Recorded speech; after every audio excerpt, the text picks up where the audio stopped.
What is up, everybody? Back with another video, and it's basically going to be a part 2 on Auditing America.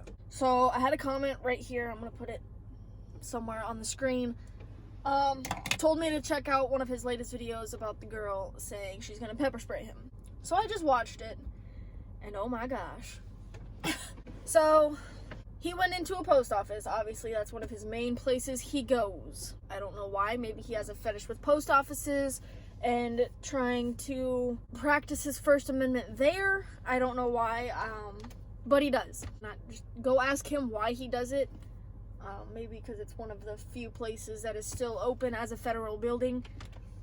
That could be. So he goes into a post office, and everything's good for the first, I want to say 2 to 3 minutes, and then one lady says something. He argues back with her. He continued to argue even after she was done. Well, not really argue, he just made snide remarks after she was done talking and out of frame. So I just find that, I'm trying to look for the right word. It's a cheap move. I'm just gonna say it's a cheap shot. After you take someone out of frame, you're still gonna make snide remarks to them and about them. That's a cheap shot. If you're not done with the conversation, just finish it with them. Like, oh well. So then he continues to record, and then he goes out into the main lobby, and a lady gets irritated because, you know, he's there to record the employees, so why is he in the main lobby recording the people? I get, like I've said in the last video, they're in a public place. I get that, but you're there to do a story on the post office, so why are you recording the customers, and why aren't you recording the postal workers? So that's where this lady gets irritated, and she's just going off. And like he even said, she's practicing her First Amendment. And yeah, she does threaten him with pepper spray. And so he automatically feels threatened by pepper spray. Now, I get that is a threat to do harm, all of that, because I know I'll have the people commenting that, oh, it's a threat to cause harm. I get that. But it's pepper spray. Like, it's only gonna last like 5 minutes, if she even did. Throughout the video, no, she did not go, but she was very irritated, and I understand why, because you're there to do a story on the post office, so why are you recording the people who are just trying to do their business and leave?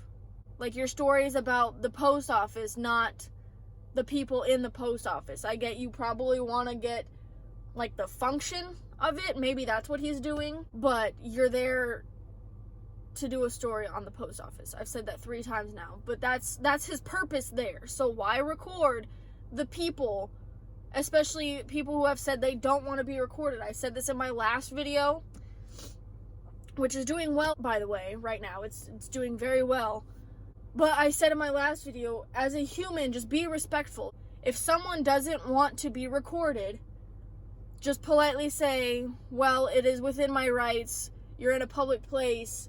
I can record you, but at your wish, I will not record you. That's all you have to do. It's that easy. But I've noticed, and obviously people that have been commenting on my video have noticed, he's not a respectful person. He's not a respectful person. I've noticed that a chain reaction.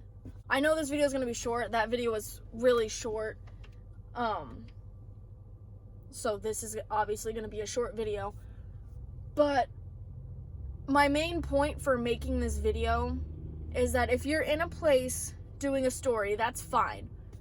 Obviously, it's your right to be in there and recording. You say you're doing a story on the post office, then be in there doing your story. Record the postal workers. Don't be recording the people for long periods of time. Like, he was on this lady for a solid minute. Actually, I saw like 3 minutes, because when she started arguing and talking to him and all that, he was still recording on her. So if you're in a place doing a story, obviously that's fine. It's your First Amendment. But be in there working on your story. Don't be in there recording the people. Like, he zoomed in on a guy that was wearing a mask. Like, he legit zoomed in on the guy's face. Like, why? You're there to record the people working there. and do your postal story, which he says it's a story, but he's literally just in there to buy a stamp and get a rouse out of people, which I've noticed that in pretty much all of his videos, is he just goes in these places recording, saying he's going to see if they respect their rights. He's really going there to get a rouse out of people. If you get a rouse out of people, they're going to bring your video views. Because if you notice, he only has 145,000 subscribers, which is a lot, not going to get you wrong. But compared to his views, the stats don't add up. And I got word by a couple people on my video that he buys his subscribers, which I'm not going to disclose if he does or not, because I don't know, so I'm not even going to say if he does or not, but that's just what I had a couple people say. Because obviously he's got 50 million views, I think he says, in every single video. He says how many views he has this year, and oh, this is going to be seen by a lot of people. He says that in every single video, if you've noticed. If you haven't, just rewatch and pay attention, because he says it in every video. Like, he said it like 5 times in this video I watched. No one cares if it's going to be seen by thousands, dude. Like, no one in that building cares if this video is going to be seen by thousands. So, with that being said, this video is obviously going to be short. That video was short, so there wasn't much to do. I saw a couple comments. I looked through his comments on that video, and people were like, oh, why didn't they call the cops? She was being disorderly. She was being disorderly because he was antagonizing her to that point, which is what he does. He wants to get a rouse out of people, and then it's to the point where they call the cops, and then he wants to get a rouse out of the cops, which then it generates revenue to his videos.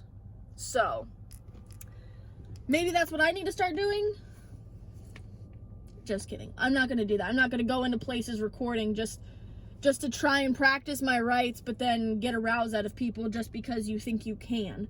Like, I get you can go in and record, but you're going in to get a rouse out of people, to bring views and make your video interesting, which I guess that's the algorithm to YouTube. Like, that's how you generate views. But in my eyes, if you're going to generate views, just make good videos. Clearly he has to get a rouse out of people to get views, because obviously his videos aren't that good, and they're not even making really an impact, in my opinion.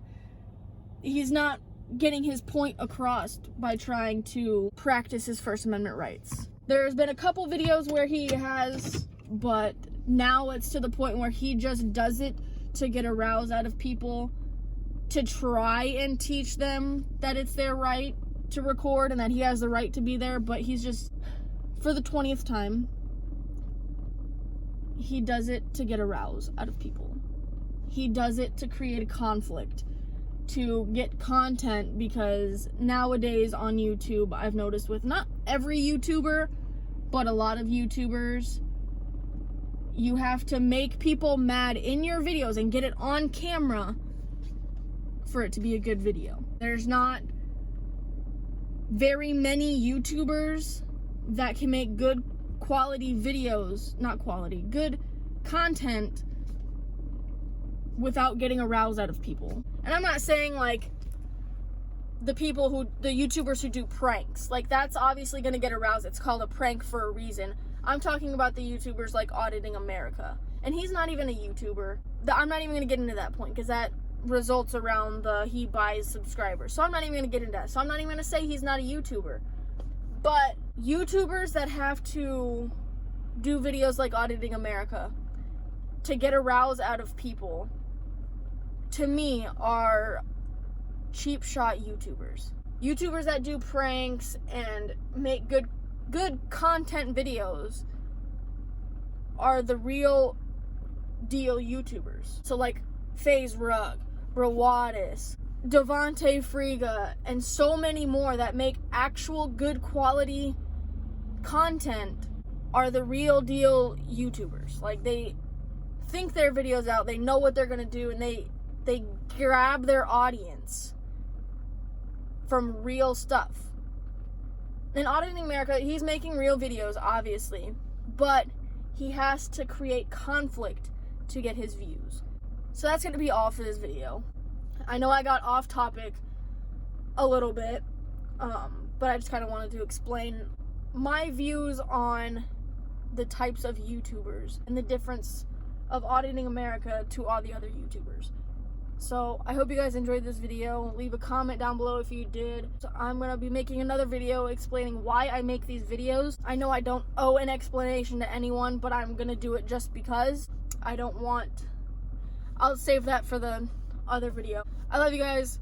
Don't forget to comment, like, subscribe, click the notification bell. I'm going to start doing shout outs. So make sure you're subscribed, make sure you like, and make sure you comment, because you might be the next shout out.